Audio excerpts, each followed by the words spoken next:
5 on your side at 10 starts now.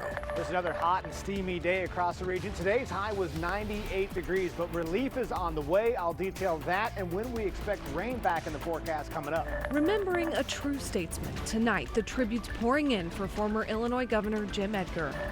Our top story, a gruesome discovery in a North St. Louis neighborhood. And I said, I've been seeing that total all morning. It never dawned on me that it was her body in it. Tonight, the search for answers for police and neighbors. Good evening, I'm Laura Barcheski. Mike Bush has the night off. Tonight, St. Louis police are investigating after neighbors report finding a body in a bag stuffed inside a tote this afternoon in the middle of Harney Avenue. That's just blocks from Bell Fountain Cemetery. It's the second set of human remains discovered in North City in less than 5 days. New tonight, 5 on your side's Annie Krall talked to shocked neighbors about the carnage found just feet from their front doors. We must warn you, some of the video is disturbing. And I said, I've been seeing that total all morning. It never dawned on me that it was her body in it. A realization many would have never expected on Harney Avenue. That's where St. Louis Metro Police say homicide detectives were called around 12:30 p.m. on Sunday after the discovery of human remains. Within the last 2-3 months, it's been getting kind of dangerous. They making it out of a dump site. The family, who found what they said was a suspicious gray bag, but it could have been a storage bin, shared these videos with us of police looking over the remains in the middle of the street. They didn't want to go on camera, but said they have multiple children in the house. And I don't think that kids should be seeing that stuff because that stuff is really scary. The mom told us she only realized what it was when she touched part of the black garbage bags and said she felt a foot. It had to be a little body because the tote was small. Frida Parks has lived on this street for the last 3 years. And maybe if the police came down it more, it wouldn't be as bad as it used to be. Respect other people's grounds, okay? If this is a peaceful street over here, leave it peaceful. Go on your rowdy streets. Why bring that stuff over here again? 3 miles away on Thursday, workers with the St. Louis Forestry Division also found human remains in the Wells Goodfellow neighborhood. It was on an empty lot near Labadie and Clara Avenues when forestry workers were turning over dirt and found bones, according to police. Oh, it's just getting weird around here now. On Labadie, police suspect foul play could have been involved, though a cause of death is undetermined. Oh, they need to stop this killing. They really do. Because it's getting out of control, really out of control. People scared to walk down the street, or get out their car or something. They just need to stop, stop letting the devil use them. Annie Krall, 5 on your side. So far, no identifying information has been released from today or Thursday's discoveries. Police say both cases are under investigation. Anyone with information is asked to call Crime Stoppers at 866-371-TIPS. Tonight, 2 people are recovering after a series of shootings in downtown St. Louis. Police were called to the area of Spruce and 11th Street around 2:45 this afternoon. Just minutes earlier, there were reports of a shooting near Interstate 70 and Madison Street. We checked several times with police tonight to get an update on the victims' conditions and whether there's been any arrests. We'll let you know when we hear back. One person is dead after they crashed a car into a Jefferson County home. The home is located in a secluded area along Antire Road, a few miles southeast of Eureka. The Missouri State Highway Patrol says no one else was hurt. We're still waiting to hear back on what led to the crash and the extent of the damage to the home. About 90 minutes ago, Ameristar Casino reopened its casino floor. It was shut down for a couple of hours after a large plume of smoke was seen billowing over the casino. Tonight, the St. Charles Fire Department confirms there was no fire. Fire officials say the smoke came from the casino's emergency generator that kicked on after a power outage in the area. Firefighters did not respond because they say the smoke was no cause for alarm. Turning now to the weather impact forecast. Some scattered storms popped up earlier, but it really wasn't enough to bust through our drought. Meteorologist Lance Blocker has been tracking those storms earlier and then the more dry and hot days ahead. Yeah, Laura, we've still got a warm stretch ahead for us here. It's not helpful for our drought conditions across the region. Really, neither were the storms today. A few locations, some lucky folks got in on some rain, but most of us stayed dry. Radar checks out pretty much all clear for us at this hour. Some storms down to our south, of course, moving away. Temperatures are in the low to mid 70s for most locations. Chesterfield 74, although upper 70s in a few locations. St. Charles still at 79 degrees. Alton is at 75 degrees. You can see across the region, things are nice and quiet weather-wise. and they should remain that way through the overnight hours as well. A few clouds roll through.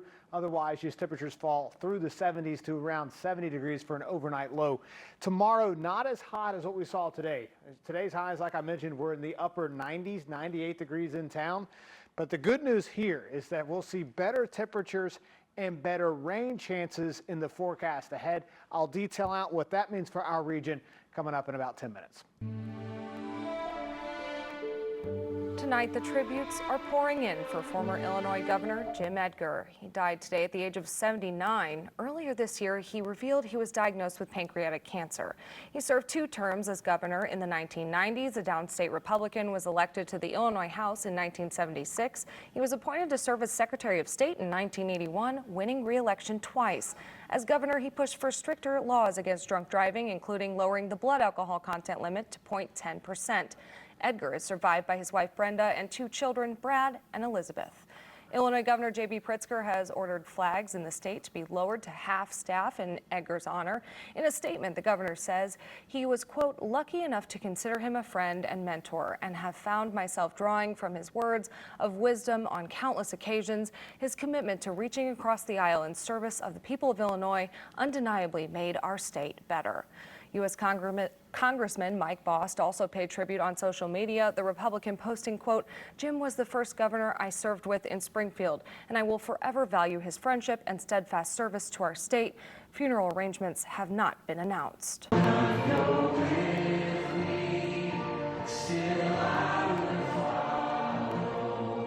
Tonight, a vigil for slain conservative activist Charlie Kirk was held at the Kennedy Center in Washington, D.C. Kirk was assassinated last week while speaking on a college campus in Utah. Members of the Trump administration spoke at the remembrance. Vice President J.D. Vance announced tonight he will host Kirk's podcast tomorrow. Tonight, President Donald Trump confirmed he will attend a public memorial service for Kirk next Sunday in Phoenix. It will be held at State Farm Stadium in Glendale, Arizona, not far from the headquarters of Kirk's organization, Turning Point USA. Another vigil was held tonight in Kirk's hometown of Arlington Heights, Illinois. He grew up in the community outside Chicago. Organizers described the vigil as a peaceful event. And there are new developments tonight in the investigation into Charlie Kirk's assassination. The suspected gunman, Tyler Robinson, is now under a special watch status in a Utah jail. Tonight, Utah's governor tells NBC News Robinson is not cooperating with investigators, but his roommate is. That roommate is a boyfriend who is transitioning from male to female. I will say that that person has been very cooperative with authorities. Kirk was open about his critical views on trans issues. State charges are expected to be filed on Tuesday. In Minneapolis tonight, the community came together to celebrate the life of a 10-year-old girl who was killed during the Annunciation school shooting. Family and friends say Harper Moisky was a smart, curious, and funny young girl who made every year count. They also took the time to ask people to put down their guns in honor of her memory. 8-year-old Fletcher Merkel was also killed in the August shooting. This week, Missouri Governor Mike Kehoe is expected to sign a new congressional map into law, but it's now facing a legal challenge. The lawsuit was filed in Cole County Friday and asked the court to declare the map unconstitutional because, quote, the Missouri Constitution does not allow redistricting more than once based on the same census. 2 of the 4 residents suing the Secretary of State live in the Kansas City area, which would see the biggest changes if the map is approved. The map cleared the state Senate Friday afternoon. Going idle, the reason General Motors is pumping the brakes on its assembly line in Wentzville. A longtime St. Louis store that puts pupils over profits is closing up shop. The Switching Post has been around for 70 years. Tonight, the promise to continue the mission to help students in need. Isolated storms developed this afternoon across portions of our region, but if you missed out on the rain chances will return to the forecast. We're going to detail that out and when cooler air arrives. That's coming up.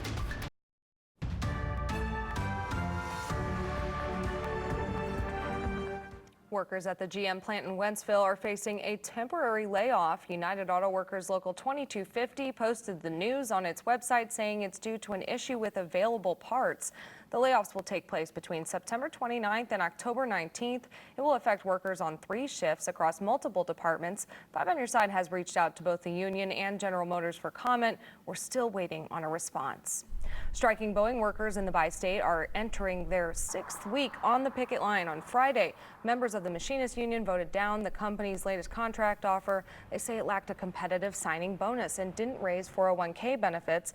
Boeing calls the contract its strongest yet, with an average 45% wage growth over 5 years. No word on when talks could resume. Tonight, a longtime resale shop in Brentwood is getting ready to shut its doors. As our Mercedes McKay reports, the closing of the Miriam switching post in November is not closing the door on helping students with learning differences. The switching post has been around for 70 years, and so we stand on the shoulders of the people who have supported the St. Louis community all that time with their time, their talent, and their generosity. A fixture of the St. Louis community for nearly 7 decades, the switching post is so much more than a resale market. It's a small part of what we do overall to provide financial aid, but it's really important. You know, it's a front-facing community organization that's been around for a long time. Lifted up by donations and volunteers, all of the shop's profits go directly to financial assistance for families who attend Miriam School, a school for students with learning disabilities. Because of that, their lives are changed and they're able to have opportunities and doors open for them that would not otherwise exist. But now that extra help won't be around for some time. Head of Miriam School and Learning Center, Meg Bamford, says the board of directors made the difficult decision to temporarily close the switching post. The cost of continuing to be here and in other places is about 40% increase.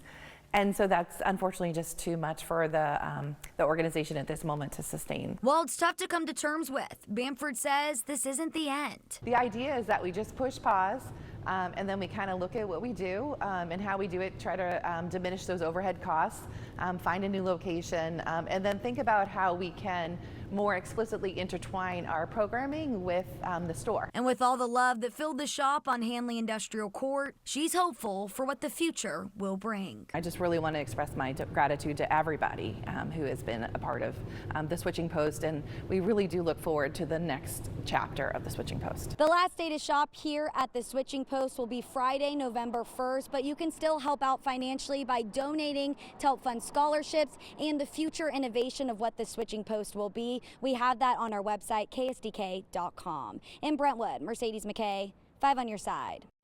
The sound of footsteps and strollers filled Tower Grove Park this morning. The St. Louis Promise Walk for Preeclampsia raises awareness about the dangerous pregnancy complication that impacts up to 8% of all pregnancies.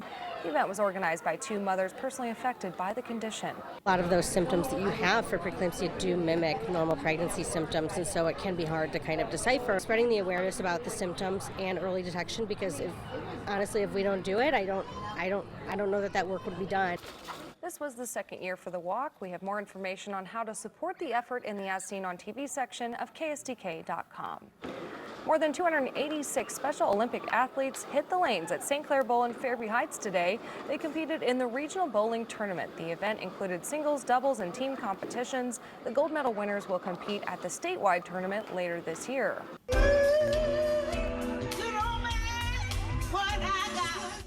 Within the last 30 minutes, legendary singer Patti LaBelle wrapped up her performance in Grand Center. She was the headliner tonight at the 5th annual Music at the Intersection Festival. Saxophonist Branford Marsalis also performed. The music continues until midnight. Well, it was a hot weekend in St. Louis for all those happening outside, and more heat is on the way. Meteorologist Lance Blocker joins us now with the full weather impact forecast. Lance? Yeah, but the good news is we got some more rain chances back in the forecast. Very good. Yeah, so we'll be grateful for that. We certainly need it across the region. Let's go and check out current conditions across our area right now. Unfortunately, still in the low to mid 80s at this hour for many locations. Well, most have fallen into the 70s. 86 degrees here in town. Dew point at 64 degrees, so it's feeling a little bit more steamy out there. You'll probably notice that as you head out the door tomorrow morning too. Low temperatures dropping into the low to mid 70s across the region. Mostly sun and a few clouds tomorrow. We could see a few isolated showers or storms during the afternoon hours, really during that peak heating time. We also have an air quality alert. This is a code orange air quality alert. It's for folks who are typically, they deal with this, more sensitive groups, the elderly, and of course the young folks out there. So tomorrow morning and the evening, that's the best hours to be outside. The afternoon hours, the ozone particulate from Franklin County through St. Clair County, Illinois, and of course including downtown, a little bit too high. If you want to be inside tomorrow during the peak heating of the day, it's probably what you want to do anyways. That's what officials advise there for that code orange air quality alert. This has been the issue for like 3 weeks now. High pressure over really the central U.S. And what high pressure does is it blocks big systems from moving from the west to the east, bringing us rainfall. We've only had 1/1600ths of an inch of rain officially at the airport since August the 18th. So we're coming up close to a month there with very dry conditions. This is the good news. That high pressure is already beginning to weaken a little bit. This is now the forecast through Monday afternoon. So tomorrow afternoon and evening, watch as the high pressure weakens, these pressure values fall, which means for us here, changes are on the horizon. So that's great news. We can get rid of these 90s. We've still got a few days to get there, but this is the overall effect here. Not as hot. I wouldn't call this cool conditions, and that's certainly not going to happen, but at least it won't be as hot. Maybe feeling a little bit more like fall towards the end of the forecast period. I said we've still got to deal with some of the heat here in the next few days, Monday, Tuesday, and Wednesday, low to mid 90s. A cold front arrives as we move into Thursday, and that could bring some rain chances too. Friday, mid 80s. There's a chance, not guaranteeing this, but there's a chance that the next few days will be the last few days with temperatures in the 90s. So again, 93, 92, 94, 20% chance of rain for any one given location in the next 3 days, mainly during the afternoon and evening hours. Just pop up pulse type storms. They won't be too long duration. They also won't be too heavy in terms of rainfall. Thursday, here comes that cold front. It's good to get some widespread rain back into the region Thursday on and through Friday. But I'll tell you, I was looking into the forecast data, and it doesn't look like it's going to be very heavy rainfall, so it's certainly not a drought buster. But we'll keep the rain chances in play, of course. Since it's been so dry, we'll just be grateful for that, and of course the better temperatures as well. Time to go on the move. I'm Paul Cook, your traffic guy from Today in St. Louis. More work is being added to the road project underway in Madison County between Edwardsville and Pontoon Beach. The Illinois Department of Transportation announced last week that in addition to the ongoing closure of Illinois 111 at Interstate 270 in Madison County, it will also close the ramp entirely from eastbound I-270 to southbound Illinois 111, weather permitting. This closure is expected to last just a couple of weeks. It's all part of that big interchange reconstruction project. Drivers should expect delays and are encouraged to use those alternate routes. So here's how you do it. Drivers on eastbound 270 will take southbound I-255, then westbound Illinois 162. That gets you back onto Illinois 111. Also, keep an eye on your speed and stay safe during these changing conditions. Put those phones down too. A lot going on, so we want you to keep your eyes on the road. Work on the interchange should be completed by the end of October. Pack your patience. Stay safe out there. Paul Cook, 5 on your side. Time is ticking again for TikTok. The talk's underway right now in neutral territory that could keep the popular app on your phone. The city of Chicago held its 54th annual Mexican Independence Day parade today, despite a recent immigration crackdown. The event drew around 400,000 people. The large gathering took place as federal immigration enforcement agents ramp up enforcement in the city. Organizers had additional security and lawyers on site. All eyes are on the U.S. Federal Reserve this week. On Wednesday, the central bank is expected to lower interest rates for the first time in 9 months. President Trump has repeatedly called on the Fed to cut rates. Economic analysts say consumer sentiment is down, with inflation and tariffs being two main concerns for American households. Consumers are they don't. The real issue isn't if they're 3% or 10% inflation. Consumers are running away from that perception until it changes behavior. The top U.S. economist at Deutsche Bank says he expects 3/4 point cuts from the Fed in September, October, and December.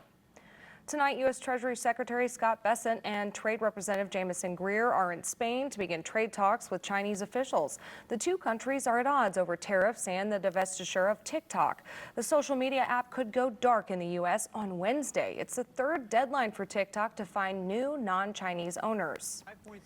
Apple's new thinner iPhone Air goes on sale this week. The iPhone 17 and iPhone 17 Pro will also hit the market on Friday, along with the new Apple Watch Series 11 and Apple AirPods 3.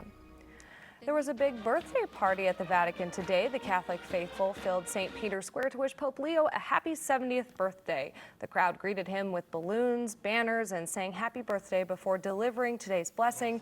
Pope Leo is the first American pope and the youngest pontiff to serve in 4 decades. A game of duck, duck, goose that isn't child's play, the device ruffling feathers while keeping the public safe. An Illinois city is tackling its Canada geese problem in a unique way. Enter the Gossinator. It looks like a remote-controlled airplane that chases the gangles of Canada geese away. The City of Moline Parks Department says it's not about harming the birds. The goal is to keep the public spaces safe and enjoyable for families while being humane to the geese. You can now get lost in the love story of Taylor and Travis. Kelsey, a farm in Belton, Missouri, has created a corn maze, recreating the engagement photo of the pop star and Chiefs player. It also reads, Kansas City is enchanted with the couple's lucky numbers, 87 and 13. In an interview today, Kelsey admitted he teared up and his palms got sweaty when he popped the question. And a popular ice cream company is teaming up with Carnival Cruise Lines for a new unique flavor. Van Leeuwen's new sunscreen ice cream was made for a marketing campaign. Its ingredients include coconut cream, cocoa butter, vanilla extract, and sea salt. While it's not available yet in stores, people who've tried it say it's surprisingly delicious. Well, that's certainly an interesting flavor, and it's been hot enough for it, right? Yeah, delicious though. Sunscreen flavored ice cream. Know. Yeah, I don't know about I'm that. not sure, but it's going to be hot this week too. Yeah, well, you might need some of that sunscreen ice cream or actual sunscreen over the next 3 days or so. Some folks love this summertime heat, and that's going to stay in effect through Wednesday. A cold front arrives Thursday. And let's say goodbye to the 90s, welcome in the 80s, and the chances of rain. That's all in your forecast there. I'm certainly ready for that, and that's all our time for 5 on Your Side at 10. We're always streaming on 5+. Start your day with Today in St. Louis beginning at 5 a.m. Sports Plus with Frank Fusimano is next.